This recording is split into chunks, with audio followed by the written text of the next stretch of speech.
E aí, bora desvendar uns mistérios da ondulatória? Sabe, muita gente se pergunta como o som de um violão é criado, ou o que acontece quando uma onda do mar bate numa pedra.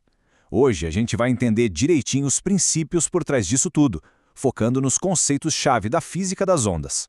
Beleza, então vamos que vamos. A gente vai usar o material do professor Cavanha para focar em 3 fenômenos que são essenciais, tudo tirado da lista 0,2.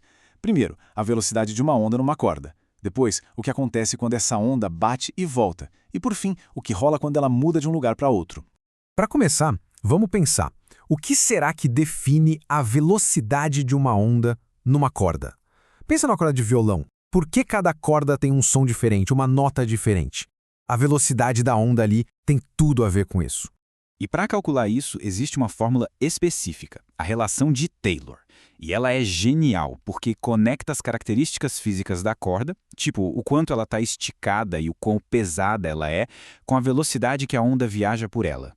A fórmula parece simples, né? Mas ela é super poderosa. O V é a velocidade que a gente quer achar. O T é a tração, ou seja, a força que está esticando a corda. E essa letrinha grega aí, o mi, que a gente lê como mi, é a densidade linear. É basicamente pegar a massa da corda e dividir pelo comprimento dela. Chega de teoria, né? Bora botar a mão na massa com um desafio direto da lista de exercícios. A gente tem todas as informações: o comprimento da corda, a massa dela e a força da tração.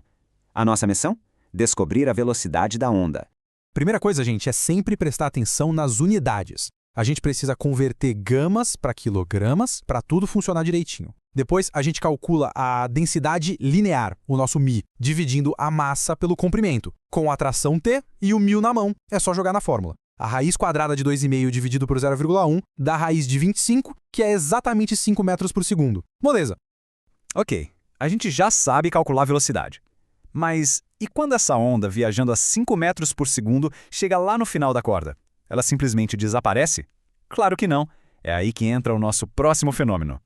O nome disso é reflexão. É basicamente a onda batendo em algum obstáculo e ricocheteando, voltando pelo mesmo caminho. É o mesmo princípio de um eco, ou quando a gente se vê num espelho. Mas tem um detalhe aqui, uma pergunta importante. Quando a onda volta, ela volta igualzinha ao que ela foi? Ou ela volta, sei lá, invertida, de cabeça para baixo? A resposta é: depende de como a ponta da corda está presa. E aqui está o pulo do gato. Olha só essa comparação. Na esquerda, a ponta está amarrada, fixa. Quando o pulso de onda bate ali, pá, ele volta invertido. É o que a gente chama de inversão de fase. Agora olha na direita. A extremidade está livre, ela pode se mover. Aí o pulso bate e volta do mesmo jeitinho que chegou, sem inverter. Bora testar se isso ficou claro com outra questão. A imagem mostra um pulso indo em direção a uma parede. A parede é bem rígida, fixa. Como vai ser esse pulso depois de bater e voltar? E a resposta certa é essa aqui, com o pulso refletido de cabeça para baixo. Por quê? Porque a parede não se move, né? Ela funciona exatamente como uma extremidade fixa, o que força a onda a inverter a fase. Simples assim. Então, a reflexão acontece quando a barreira é, digamos, total. Mas e se não for? E se a onda encontrar uma fronteira que ela consegue atravessar, tipo quando ela passa de uma corda fininha para uma mais grossa? Aí o fenômeno é outro, e o nome dele é refração. A refração acontece quando a onda muda de ambiente, e ao fazer isso, duas coisas muito importantes nela se alteram: a velocidade com que ela se move e o tamanho dela, o seu comprimento de onda. Mas atenção, aqui vem a regra de ouro da refração, a coisa mais importante para lembrar: a frequência não muda. Nunca.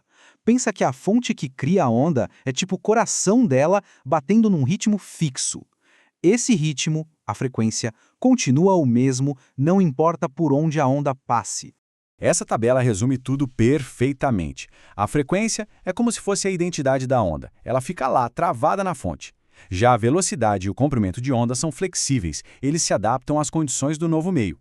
E claro, tem uma matemática que organiza essa bagunça toda, a lei de Snell. Como a fórmula mostra aí, ela basicamente diz que a razão entre as velocidades é igual à razão entre os comprimentos de onda. Ela conecta o antes e o depois da fronteira. Para o nosso último desafio, vamos analisar a questão 10. Temos uma onda que passa de uma corda para outra, e a velocidade dela aumenta, de 8 para 10 metros por segundo. A pergunta é: o que acontece com o tamanho dessa onda, com o comprimento dela? Antes de sair usando a fórmula, a gente precisa de uma informação que está ali no desenho. O comprimento de onda inicial, o nosso lambda1. Se a gente olhar bem para a figura, dá para ver que naqueles 6 metros cabe uma onda em meia. Então, se 1,5 vezes o lambda1 dá 6 metros, é só fazer uma continha de divisão para descobrir que o lambda1 vale 4 metros. Agora ficou fácil. É só jogar tudo na fórmula da refração. A gente coloca os valores de V1, V2 e o lambda1 que acabamos de achar. Multiplicando em cruz, a gente chega que 8 vezes lambda2 é igual a 40. Dividindo 40 por 8, pronto. O novo comprimento de onda, o lambda2, é de 5 metros. Beleza. Para a gente amarrar tudo isso e fechar com chave de ouro, vamos só dar uma olhada rápida para garantir que a diferença entre essas duas ideias que vimos hoje ficou bem clara. Resumindo, de um lado, a reflexão. A onda bate e volta. Como ela continua no mesmo meio, a velocidade e o comprimento de onda não mudam. Do outro lado, a refração. A onda atravessa para um meio novo, e aí sim, sua velocidade e seu comprimento de onda se alteram. E o grande ponto em comum, nos dois casos, a frequência, que vem da fonte, permanece intocada.